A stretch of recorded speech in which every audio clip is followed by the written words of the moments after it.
Պես ստացվեց, որ ավելի շուտ օր չգտան, դրա համար այսքան ուշ այս հարցը քննարկվեց։ Այսինքն այնպես չի, որ Վազգենի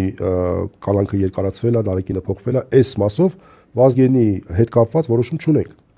Մենք հիմա Վազգենի մասով սպասում ենք արդեն ժամկետին, որովհետև վերաքննիչ բողոքարկում տեղի ունեցել է, ցավոք սրտի վերաքննիչ դատարանը մերժել է բողոքը եւ երամսյա ժամկետը ավարտվում է ապրիլի 13-ին։ Բայց պրակտիկան այնպեսին է, որ վերջի օրով չի քննարկվում։ Եվ եթե օրինակ վաղդալի դեպ հերթական նիստն երկու շաբաթ ընդմիջումից հետո 18 հարթարների գործը որպես օրինակ վերցնենք, որ բավական հրապարակային է ու մարդկանց աչքի առաջ մարդիկ կարող են տեսնել, որ մի շաբաթ, երկու շաբաթ,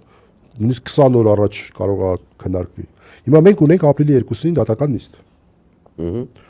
Ընդհանրապես 11 օր ժամկետը լրանալուց առաջ։ Եվ ես շատ մեծ հույս ունեմ, որ այդ օրը Վազգենի խափանման միջոցի հարցը քննարկվելու է եւ մենք ունենալու ենք դրական որոշում։